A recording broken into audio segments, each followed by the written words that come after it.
Welcome back to the Artie Lange Show. Pacers win. It's 2-2. Going back to Miami, and Yanks lose 2-1. Rivera gives up a couple of runs late, bottom of the ninth, and Matt Harvey doesn't get the win, but goes 8 scoreless innings, having an unbelievable year.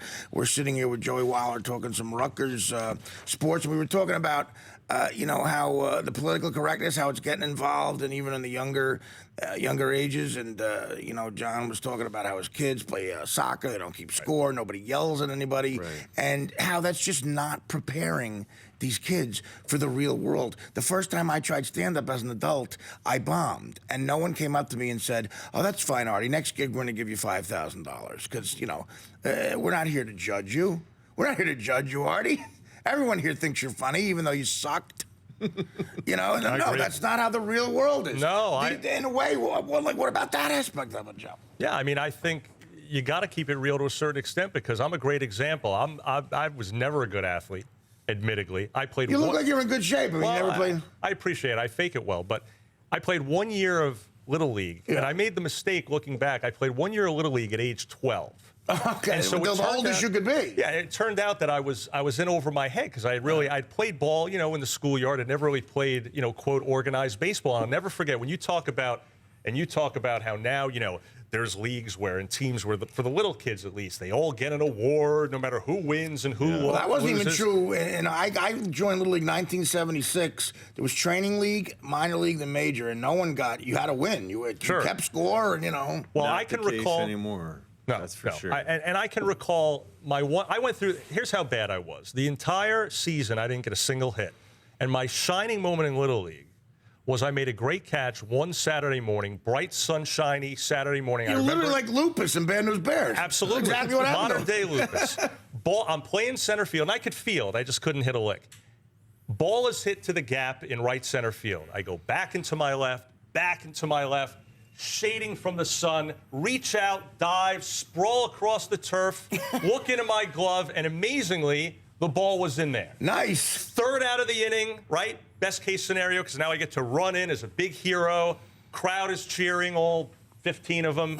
Parents are in the stands. Some hot girl I like from junior high was in the stands. Nice. I'm feeling like a king. But you talk about getting a real life lesson, which is the point of this. I get into the dugout. High fives. Everybody's going crazy. The manager, who for some reason couldn't stand me, maybe because I sucked, he comes over as the applause are dying down, and he goes, begrudgingly, because for whatever reason he had it in for me, begrudgingly almost, he goes, "Nice catch, Wahler." And then there's a big pause, and he goes, "But next time, I want to see 2 hands on that ball." Oh, yeah. That's a true story. I know. Yeah. Well, listen, do you hate that guy, or do you? Well, I do, but I think it's important to feel that pain. That's part of life. So in other words, you hate him, but you understand where he was coming from.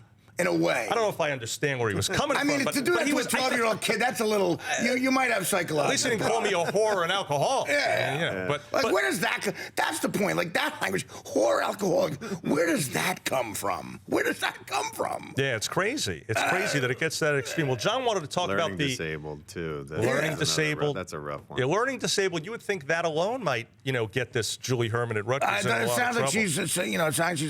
if she was a man, she'd be gone already. I think so. Well, I wanted to hear about what happened exactly with the wedding situation. I heard she's denying remembering being in a wedding. What exactly happened? Where she was a bridesmaid and she caught the bouquet. Right. So she was kind of like that movie Bridesmaid. She was like, what's her face? Christina Wig? Yeah. Punching the big cookie and stuff? There she was. What, she went out of control at what's the story? She went out of control at a wedding as a bridesmaid? Well, kind of. What happened was that, this whole to-do with Julie Herman, the new AD at Rutgers, started with the suit back in the late 90s that was brought by the volleyball team, as we discussed earlier. And an assistant coach on that team wound up suing Tennessee and winning $150,000. Not a settlement. She won the case, claiming that she was fired because Herman had threatened her that she shouldn't get pregnant or she could affect her job security. Oh, man. Well, at her wedding, the assistant coach, before she got pregnant, someone was going around with a camcorder, getting people to, send messages out to the bride and groom or whatever. Before she got pregnant. Before she got pregnant, the assistant coach who brought the suit.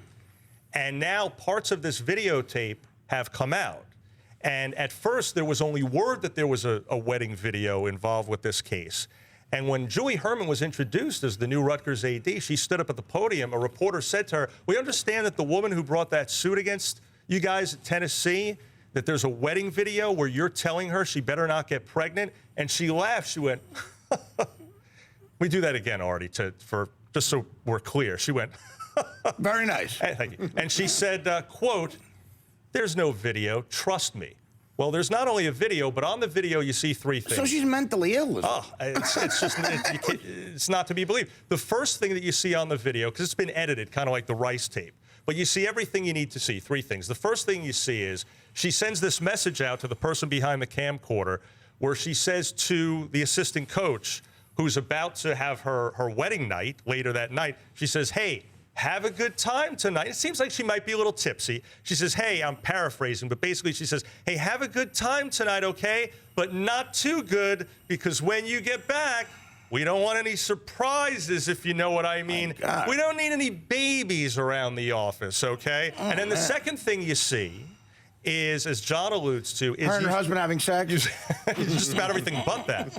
You see her quickly as a member of the wedding party, as a bridesmaid. And then the third thing you see is the bouquet being thrown. And who catches the bouquet? Julie Mike Herman. Rice. That's great. That'd be great if it was Mike Rice. That'd be great. That'd be a great twist to the story. But the reason she catches the bouquet. She catches the bouquet, and the reason that those last two things are big is because when there was word that there was a wedding tape, but before the tape had surfaced, she said she never even remembered being at the wedding. Yeah, that's why she needs to be fired. I mean, based on if half of that story is true, and I'm sure it's all true. Exactly. She should be fired. If any of it is true. No, you're right. I mean, it's a fraction of it.